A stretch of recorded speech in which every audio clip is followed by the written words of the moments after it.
Good morning, everyone, and welcome back to the class.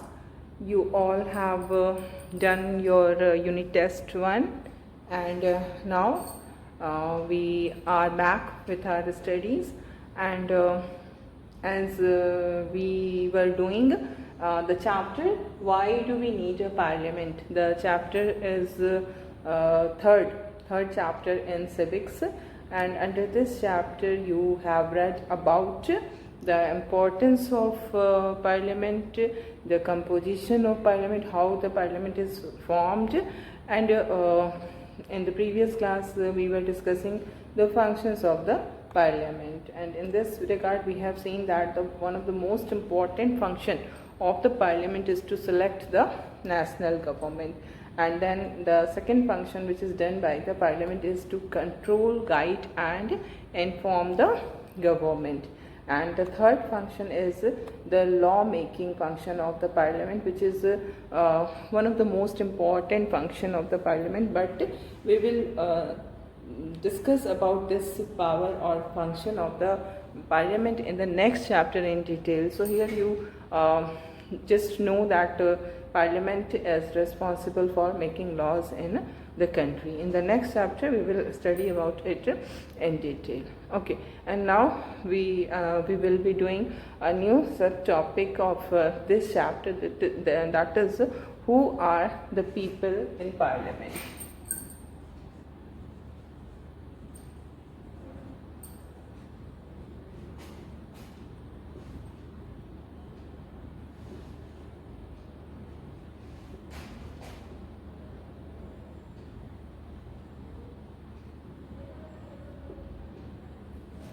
Okay, who are the people in parliament? So, as we know, parliament is the representative body of the common people, and people of the whole country is there in the parliament, the representative of rural people as well as urban people. Then members of regional political parties, national political parties, all are members of the parliament, है ना? And what we find that the main aim of our constitution makers was to give proper representation to each and every group of the society. It should not be the case that only few groups are getting representation in the parliament and others are not getting representation. This should not be done. Then the purpose of democracy will be defeated. Democracy can be real and meaningful only when all the people who belong to different groups and different societies, they must be represented in the parliament. Okay, and we see that in just like before independence era, if we consider the time or the era of before independence, we find that the Dalits and the backward classes were not given any kind of power, and they were treated on the basis of inequality. Such a exploitative system was prevailing in the pre-independence era. But after independence, we see that our constitution makers were very much concerned about that all the people should be treated on the basis of equality. There should be equal treatment. There should be proper representation of all the people in the country. And we will have a look at one of the results of this Lok Sabha के जो different first Lok Sabha, second Lok Sabha, इस तरह से जो Lok Sabha form हुई, उन लोकसभा के अंदर हम देखेंगे कि परसेंटेज ऑफ पॉपुलेशन जिन्होंने वोट दिया है ना, percentage of the population who voted in Lok Sabha election in different years, we are going to consider that, है ना. उससे हमें अंदाज लगेगा. We will have a an estimate कि हाउ पीपल पार्टिसिपेट। लाइक अगर हम फर्स्ट लोकसभा इलेक्शन को देखें तो ये टेबल हमारे लिए बहुत ही इम्पॉर्टेंट है in order to understand the content. This table is very important. So I am writing this, the name of the chapter, why do we need a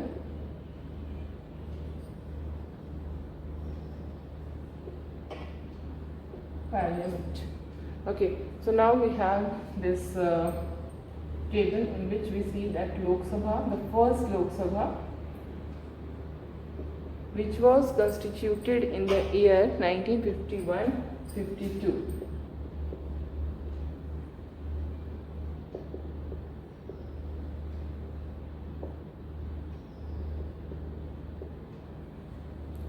So during this year we see that what was the percentage of voter turnout.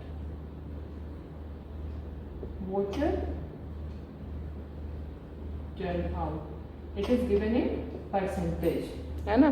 तो कितना है 61.16%। इसका क्या मतलब होता है? I am just telling you कि ये वोटर टर्नआउट से हम क्या मीन करते हैं। 61.16 वोटर टर्नआउट था, यानी कि इसका ये मतलब हुआ कि फर्स्ट लोकसभा इलेक्शन में 100 में से 61.16 लोगों ने अपने राइट टू वोट को एक्सरसाइज किया।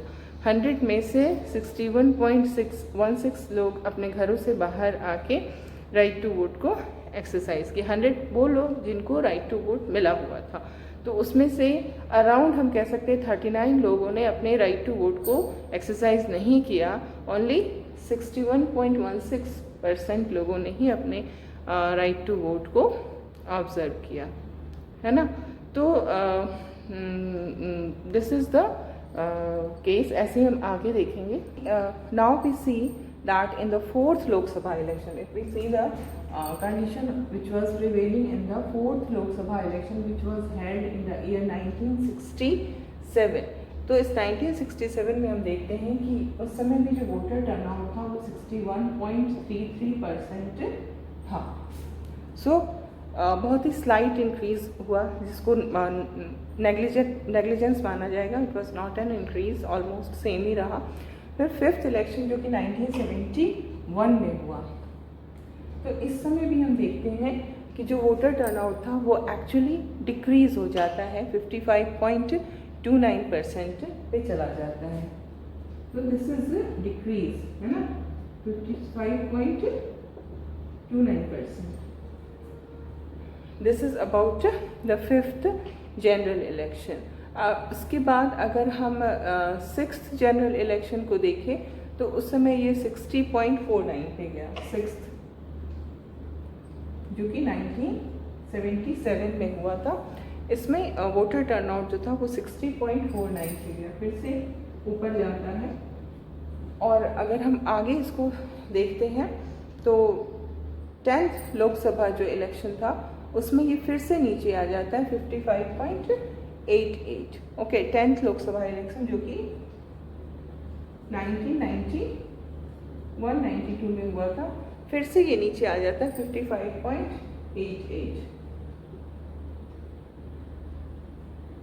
ओके, इसी तरह से अगर हम आगे देखें तो जो कंडीशन प्रिवेल कर रही है उसमें हम क्या देखते हैं, जो 17th लोकसभा इलेक्शन जो कि 2019 में लेटेस्ट हमारा हुआ है, उसमें ये बढ़ करके 67% पे पहुंचा है। ठीक है, तो in the 17th Lok Sabha election which held in the year 2019 the voter turnout was 67%। तो हम ये कह सकते हैं कि हमारा जो वोटर टर्नआउट है वो, इसमें कोई एक वो नहीं है जिसको हम कहें कि कॉन्स्टेंटली बढ़ रहा है या घट रहा है, ये हम नहीं कह सकते। हम ये कह सकते हैं कि हमारा वोटर टर्नआउट जो है वो 55 से 60 5 के बीच में रहा है। हालांकि इधर के अगर टाइम को देखें 17th लोकसभा में ये जैसे 67% को टच कर गया, जो कि बहुत ही पॉजिटिव ग्रोथ कहा जाएगा for the purpose of democracy. ये it's a very very positive growth की ये इंक्रीज करके 67% पे चला गया। तो this is the voter turnout, कितने लोगों ने वोट दिया। इसमें आपको कोई भी ये डेटा नहीं पता चल रहा है कि किस ग्रुप ने या किस कास्ट के लोगों ने वोट दिया। No, you are only knowing कि 100 लोग जिनको कि राइट टू वोट मिला हुआ था, उसमें से कितने लोगों ने एक्चुअली अपने राइट टू वोट को एक्सरसाइज किया। ठीक है, तो ये हम देख रहे हैं कि ये बहुत अच्छी बात तो नहीं कही जाएगी, बट स्टिल एक लेवल मेंटेन्ड है। और इधर के टाइम को अगर हम देखें तो ये इंक्रीजिंग है ना। और एक हम ये भी देखते हैं कि जो हमारा रिप्रेजेंटेटिव डेमोक्रेसी होता है, जिसमें the people are not there to directly rule the country, but people rule through their representatives. तो ऐसी जो रिप्रेजेंटेटिव डेमोक्रेसी होती है, जिसमें इलेक्शंस बहुत ही इम्पॉर्टेंट होता है, इसमें कई बार ये ऐसा होता है कि जो हमारी सोसाइटी का जो composition है, that composition of society is not being reflected in the parliament.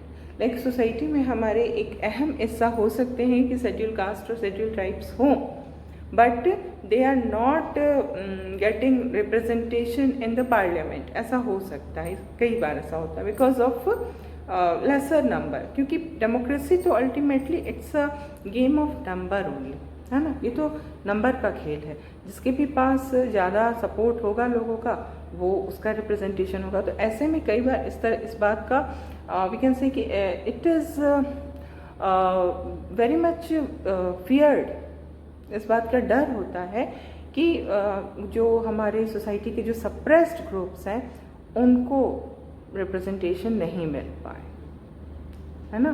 तो हमारे जो कॉन्स्टिट्यूशन मेकर्स थे वो इस बात को समझ रहे थे कि ठीक है, हमने तो सबको राइट टू इक्वालिटी दिया है, राइट टू फ्रीडम दिया है, सबको राइट टू वोट दे दिया है, right to contest election they दिया है, लेकिन in this regard you must understand that only by providing rights you cannot bring equality in the society. Equality is something which needs to be inculcated in our behavior, in our nature, in our habit, and we habitually were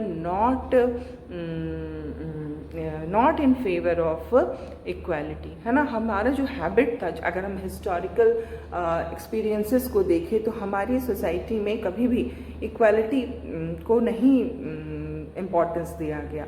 Shudras के साथ हमेशा ही exploitative behaviour, discriminatory behaviour किया गया। ऐसे में अगर एक नया कॉन्स्टिट्यूशन बन रहा है और इस कॉन्स्टिट्यूशन में सबको राइट टू इक्वालिटी दिया जा रहा है, सबको राइट टू वोट दिया जा रहा है, right to a contest election दिया जा रहा है, तो इट इज़ नॉट नेसेसरली कि ये जो राइट दिया गया है उसको वो एक्सरसाइज करेंगे, उनको एक्सरसाइज करने दिया जाएगा। दैट इज़ ऑल्सो इम्पॉर्टेंट, क्योंकि जिन लोगों को पावर में रहने की आदत होती है, अगर उनके हाथ से पावर छीन लिया जाता है तो फिर वो बहुत ट्रबल क्रिएट करते हैं। लाइक जैसे जो अपर कास्ट हिंदूज़ हैं, उनको हमेशा पावरफुल पोजीशन में रहने की आदत पड़ चुकी थी, तो अब ऐसे में उनके लिए ये बहुत मुश्किल होगा कि वो एक शूद्रास को अपने बराबरी में देखेंगे। अगर वो इलेक्शन कंटेस्ट करने जा रहा है कोई अपर कास्ट हिंदू और दूसरा कंटेस्टेंट जो है वो एक शूद्रास है, तो वो उनकी कोई वैल्यू ही नहीं होगी, वो उसको अपने बराबरी नहीं देख सकते। तो ऐसे कंडीशन में जो हमारे कॉन्स्टिट्यूशन मेकर्स थे, जो उनको इस बात का पूरा अंदाज़ा था कि जो हमारा हिस्ट्री रहा है एक्सप्लॉयटेशन का, उसको ध्यान में रखते हुए जो हमारे सोसाइटी के शेड्यूल कास्ट और शेड्यूल ट्राइब्स हैं, जिनको हम दलित कहते हैं, SCs, they are called Dalits, है ना, STs जिनको हम ट्राइबल कहते हैं। तो our constitution makers were very much aware that only by making provision in the constitution that all are given right to vote, all are given right to contest election, it is not sufficient. If we really want that our Dalits and tribal people should get representation in the parliament, then we have to move one step forward. And what is that one step forward? That is the provision of reservation. Okay? What is this provision of reservation? हमारे constitution makers ने क्या किया कि parliament में कुछ seats जो हैं वो एससी के लिए और कुछ सीट्स जो हैं वो एसटी के लिए रिजर्व कर दिया. Okay, now first of all you must know how many seats. That is not important, that is only fact कि कितने सीट्स जो हैं वो एससी के लिए और कितने सीट एसटी के लिए रिजर्व है, वो आपको एक बार मैं बता दे रही हूँ, है ना.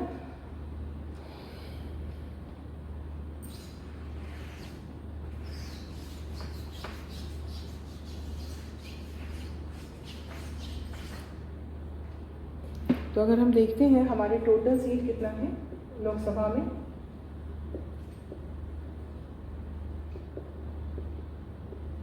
Total seat is 543 and in this 543 seats you will find that 84 seats, 84, okay, this 84 seats are reserved for SC candidates and 47 seats are reserved for STs. ठीक है, तो this is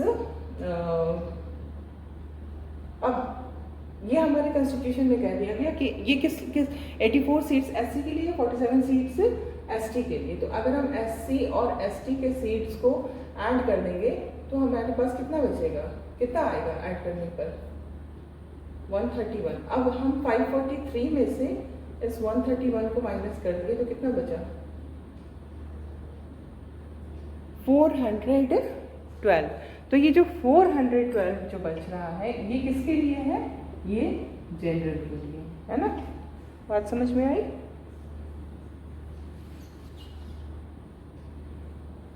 total seat Lok Sabha में 543 है. 543 सीट्स के लिए elections होते हैं, है ना. अब इस 543 सीट्स में से जो एससी हैं हमारे शेड्यूल कास्ट के लोग हैं उनके लिए 84 सीट्स रिजर्व्ड हैं. जो शेड्यूल ट्राइब्स के हैं उनके लिए 47 सीट्स रिजर्व्ड हैं और जो जनरल हैं उनके लिए 412 सीट्स रिजर्व्ड है ना. नॉट रिजर्व्ड है, जनरल के लिए बचते हैं 412 seats after giving 84 seats to SC candidates and after giving 47 seats to ST candidates 412 seats are left for general category. ये हो गया. अब पहली बात इसमें ये आपको समझना है कि ये जो दिया गया है रिजर्वेशन वो किस बेसिस पे दिया गया है. बेसिस है पॉपुलेशन के बेसिस पे. जिनका पॉपुलेशन में एससी की पॉपुलेशन का टोटल पॉपुलेशन में जितना उनका रेशियो है उसी रेशियो में उनको यहाँ पर भी रिप्रेजेंटेशन दिया गया है. टोटल पॉपुलेशन के वो जितना परसेंटेज फॉर्म करते हैं उतना ही परसेंटेज वो पार्लियामेंट के इसका भी फॉर्म करते हैं, पार्लियामेंट के टोटल मेंबरशिप का भी फॉर्म करते हैं. तो ये जो रिप्रेजेंटेशन एससी और एसटी को दिया गया ये उनके कंट्री में जो पॉपुलेशन है उसके बेसिस पे दिया गया है. ठीक है, क्यों दिया गया है, क्योंकि उनका historically they experienced exploitation and discrimination and it was the view of the constitution makers that only by making provision in the constitution for right to equality, right to vote and right to contest election will not ensure proper representation of these groups of SCs and STs. So in order to give them proper representation, this reservation policy was adopted. Okay, so this is about reservation for SCs and STs. And now you must understand one more thing, that how this reservation works.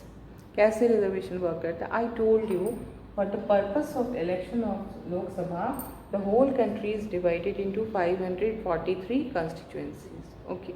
Now 543 कंस्टिट्यूंसीज़ में से जो 84 कंस्टिट्यूंसीज़ हैं वो SC के लिए reserved है।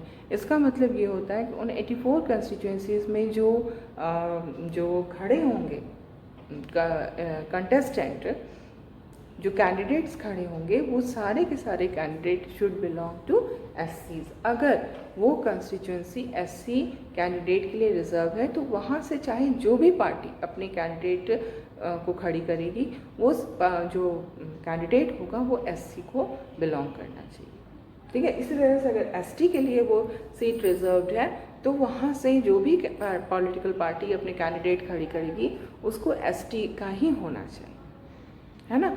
तो फिर क्या होगा कि एक पर्टिकुलर कंस्टिट्यूंसी, सपोज करो एक कंस्टिट्यूंसी जो कि एससी के लिए रिजर्व्ड है ना, अब उसमें सारे पॉलिटिकल पार्टी जो भी अपने जिस किसी को भी कैंडिडेट को वो टिकट देंगे वो एससी को ही बिलोंग करना चाहिए।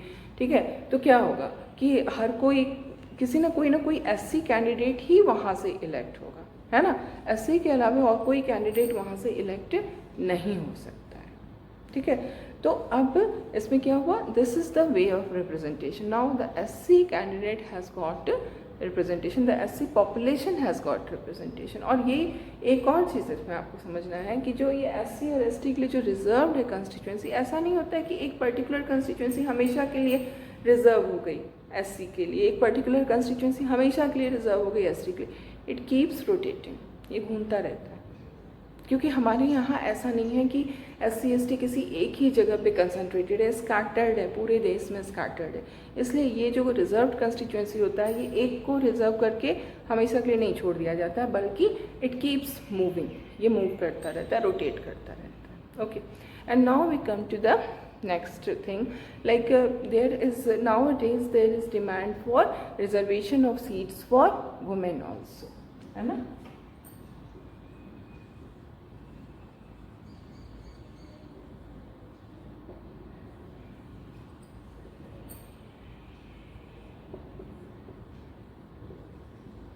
Because in our society, if we see the population of India, women constitute almost half of the population, but if we see their representation in the parliament, it is less than 10%. Less than 10% of the total members of parliament belongs to this female, है ना। तो the female are not properly represented in parliament. So what should be done in order to give them proper representation? It is demanded that they must be given reservation, just like SCs and STs. The women candidate should also be given reservation. 1/3 seat of the parliament should be reserved for the women candidate. This इसके लिए एक bill भी आया था parliament में, but वो bill pass नहीं हो पाया। जब कोई बिल पास होता है तभी वो लॉ बनता है, जब दोनों हाउस, उसको भी हम लोग नेक्स्ट क्लास में पढ़ेंगे, नेक्स्ट चैप्टर में, जब कोई बिल दोनों हाउस से पास हो जाता है तब वो लॉ बनता है। तो जो विमेन रिजर्वेशन का बिल था वो नहीं पास हो पाया और लॉ नहीं बन पाया। इसके लिए एफर्ट्स हो रहे हैं, डिमांड्स हो रहे हैं, पर ये हो नहीं पाया है ना। तो इस तरह के हम देखते हैं कि डेमोक्रेसी जो है ना उसमें कभी भी लड़ाई का एंड नहीं होता है। यू कैन नेवर से कि now everything is settled, there is no problem, no complaints, no dissatisfaction. Dissatisfaction is always there, complaints will be always there, and this is the indication of a healthy democracy. It means if the people are protesting, if the people are demanding, if the people are showing their dissatisfaction, it means that the people have the right, they are actually practicing their right to protest against the decisions of the government. This is the essence of democracy. So this is all for this chapter. We have completed our chapter. Now we will be doing some extra questions from this chapter. Okay, so we will do extra questions.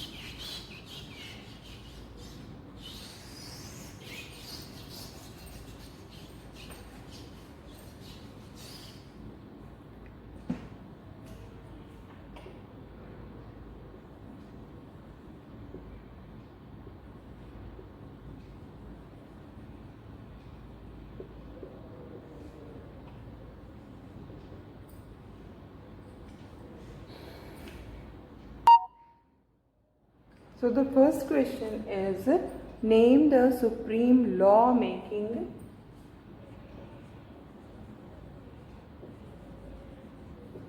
Name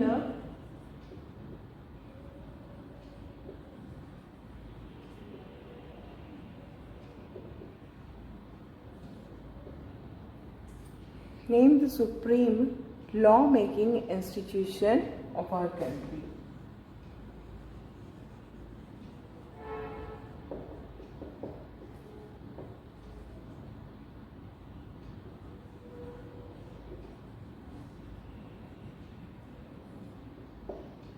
Answer is Parliament.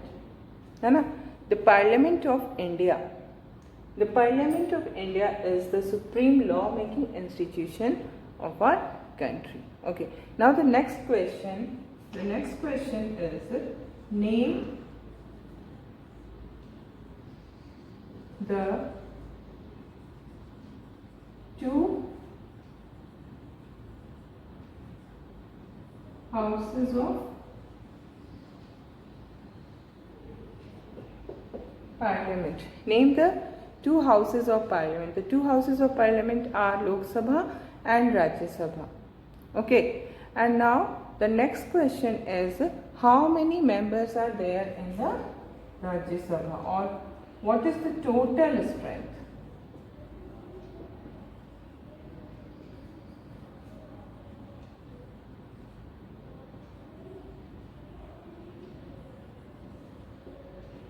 What is the total strength of Rajya Sabha?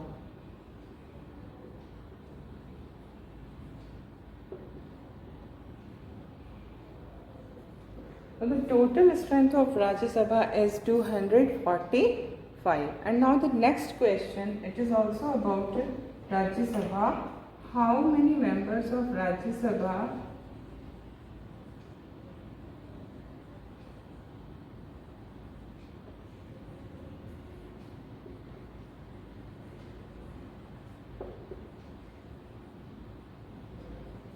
are elected? How many members of Rajya Sabha are elected? So these are 233.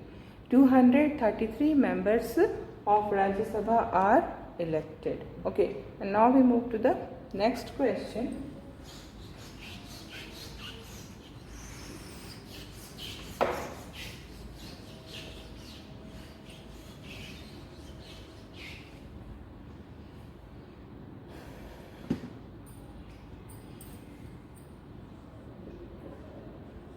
Who nominates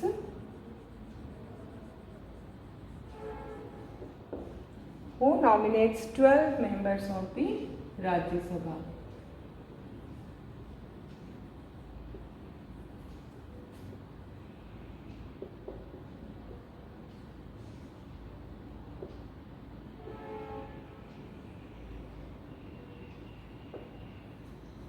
Who nominates 12 members of the Rajya Sabha? It's President. The President of India nominates the 12 members of the Rajya Sabha. Okay. And now the next question is, what is the total strength of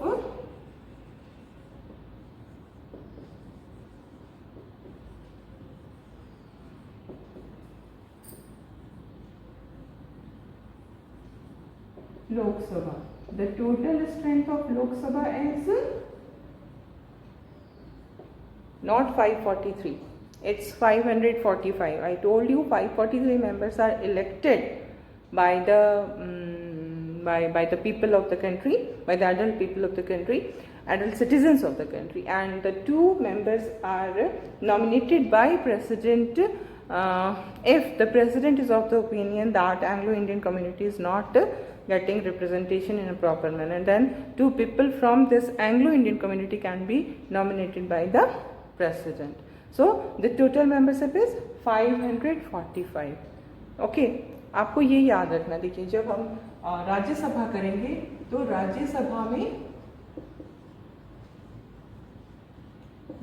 में total members जो है वो 233 plus 12 यानी कि 245 है ना.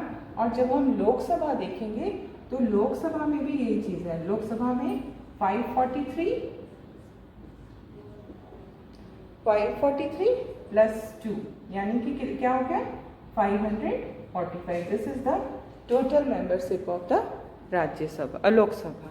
Okay, so this is all for today. We will continue with these extra questions in the next class.